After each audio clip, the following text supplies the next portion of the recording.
So I grew up in the deserts of Southern California, and my family has never really visited. And we decided we were going to take a big road trip. We were going to head out first to Joshua Tree, California. Just an amazing, beautiful national park. A place that has some great easy hikes for kids that we really enjoyed. They were just mesmerized by the incredible boulders that seemed to be stacked everywhere you went.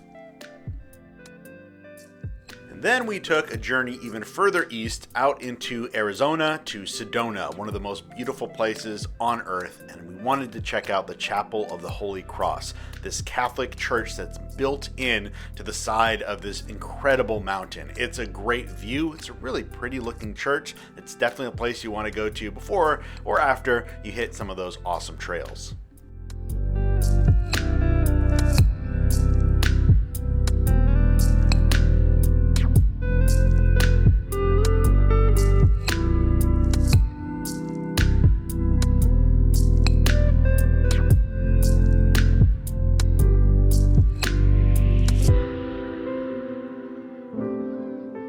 And it goes without saying that Sedona, Arizona is one of the most beautiful places in the West, in America, arguably in the world. And it's a very popular place for a good reason, that everywhere you go, you're going to find folks who are walking the trails, who are taking pictures, that are just enjoying these magnificent mountains. Sedona can get pretty busy, and you got to really plan your trips and decide where you're going to hike and what time you're going to get there, especially if you're driving a car and you need to park somewhere. But we found in November, the week right before Thanksgiving, that it was actually a really good time to visit. The weather was amazing. It was wonderful. There really wasn't that many people on the trails. And of course, the kids loved it. I loved it. It's just a place that everyone has to visit at some point.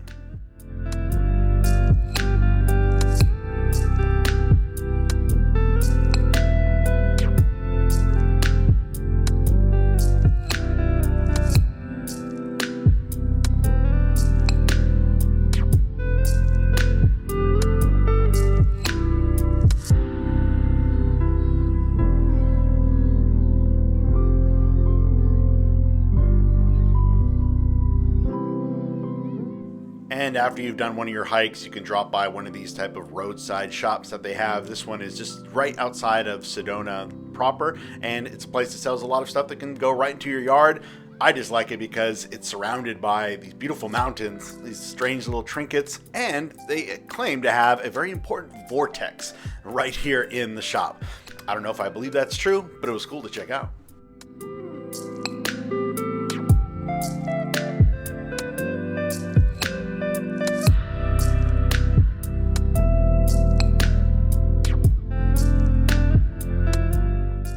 And right in the middle of the shop, they have what they say is the best vortex in Sedona. So if you're into that thing, well, I guess you got to stop here and try it out. I didn't feel any different, but maybe your experience will be slightly different than mine. We then went to the northern portion of Sedona, and in this street here, there's a lot of spots where they can give you a tour, whether it's in a Jeep, whether it's in a helicopter, but we actually were here to go to 89 Agave Cantina. We heard they had some great cocktails, Mexican cocktails, as well as some awesome tacos, and I really love that wall right there of all of that beautiful looking soda.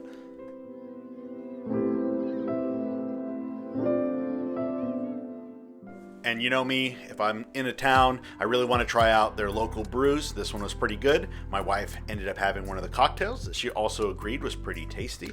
And when it came to their servings, they were excellent sizes. The food was also very, very flavorful. My wife ended up having some of the fish tacos. We ended up getting some of the rice and beans with it as well. And I had some of the carnitas tacos that were just smothered in this delicious green avocado salsa.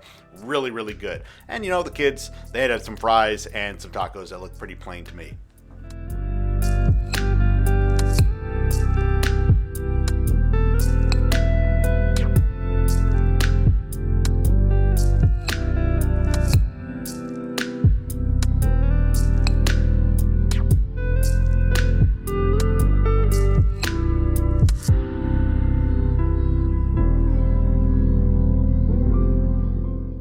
Sedona was not the last stop on this trip. In fact, we were really going to see a place that I'd never been to, and I can't believe I've never been here before, the Grand Canyon. And I wish we would have taken the train in. We actually drove in from Williams, Arizona, but I did want to check out this historic station. Really, really beautiful inside, and there was a whole lot of history you could see as well.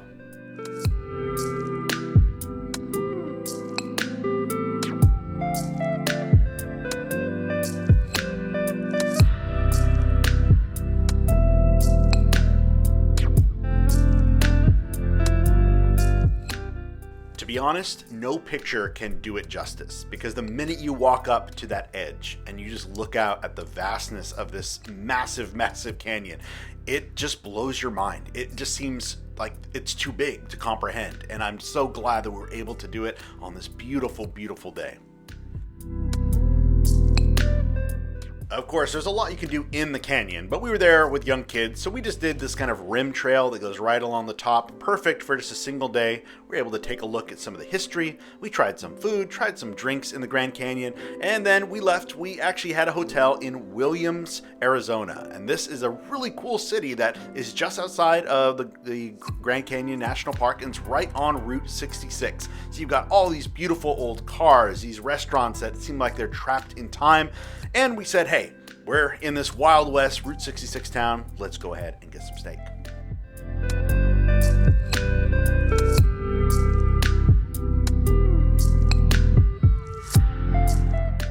We really didn't know anything about Williams, Arizona when we arrived, but just down the street from our hotel, walking through this Route 66 historic town, there is this restaurant called Miss Kitty's Steakhouse, and it seems to be run by a pretty eccentric guy.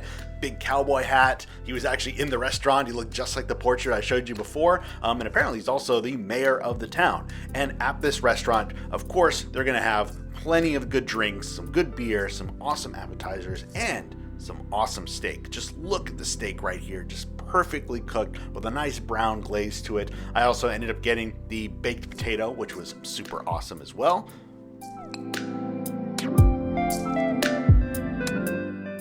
And my wife and kids agreed that this was an excellent spot, a great way to end our trip. So until next time, everyone, keep traveling.